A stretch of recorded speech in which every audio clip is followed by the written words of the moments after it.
एक breaking news आपल्या समोर येते आहे. पुणे सोलापूर महामार्गावर भीषण आग, 70 ते 80 लाखांचं नुकसान. अग्निशमन दलाच्या कथित विलंबावर संतप्त नागरिक. पुणे सोलापूर राष्ट्रीय महामार्गावरील वरवंड येथे महिंद्रा वाहनांच्या शोरूमला भीषण आग लागल्याने परिसरात एकच खळबळ उडाली आहे. काही क्षणातच आगीने अकराळ विक्राळ रूप धारण करत संपूर्ण शोरूमला आपल्या विळख्यात घेतलंय आणि या आगीत सुमारे 70 ते 80 लाख रुपयांचं नुकसान झाल्याची माहिती समोर येते. शोरूमचे मालक तुकाराम देसाई यांनी ही माहिती दिलेली आहे. आगीमुळे महामार्गावरील वाहतुकीवर मोठा परिणाम झालेला आहे. शोरूमचे मालक तुकाराम देसाई यांनी माध्यमांशी बोलताना सांगितले की या आगीत महिंद्राचे मोठ्या प्रमाणावरील स्पेअर पार्ट्स, एक स्कॉर्पिओ वाहन, 2 जीतो टेम्पो, 2 दुचाकी, नुकतेच मागवलेले सुमारे 15 लाख रुपयांचे नवीन स्पेअर पार्ट जळून खाक झालेत आणि या सगळ्यामुळे एकूण अंदाजे 70 ते 80 लाख रुपयांचं नुकसान झाल्याचं त्यांनी म्हटलेलं आहे. या आगीची माहिती मिळताच परिसरातील नागरिकांनी रात्री सुमारे 8 वाजता अग्निशमन दलाला संपर्क केला. मात्र अग्निशमन दलाच्या गाड्या सुमारे 9:30 वाजता घटनास्थळी पोहोचल्याचा आरोप स्थानिक नागरिकांनी केलेला आहे. या कथित विलंबामुळे आग अधिकच भडकली आणि नुकसान वाढल्याचं नागरिकांचं म्हणणं आहे. अग्निशमन दल वेळेत पोहोचलं असतं तर मोठ्या प्रमाणावरील नुकसान टाळता आलं असतं, अशी माहिती आणि संतप्त प्रतिक्रिया स्थानिकांनी व्यक्त केली आहे. या भीषण आगीमुळे पुणे सोलापूर महामार्गावरील एका बाजूची वाहतूक काही काळ विस्कळीत झाली. वाहनांच्या लांबच लांब रांगा लागल्या असून अनेक प्रवाशांना वाहतूक कोंडीचा सामना करावा लागतो आहे.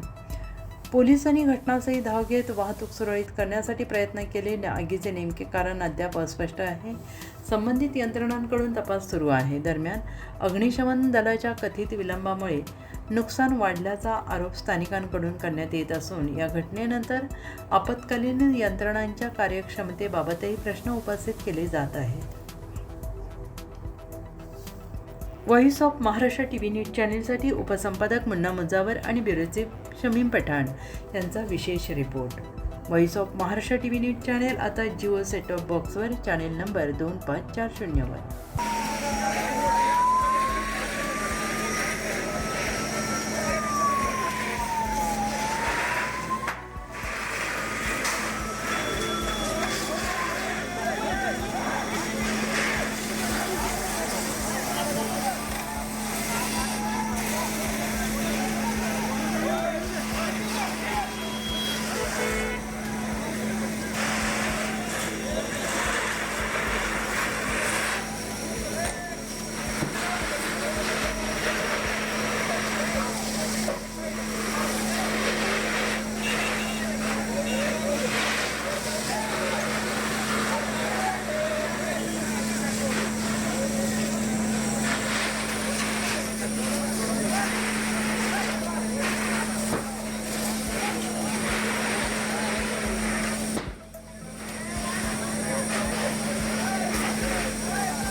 लेना अपना माइक का है, बूम नहीं माना वैसे चलेंगे, चले जाएंगे।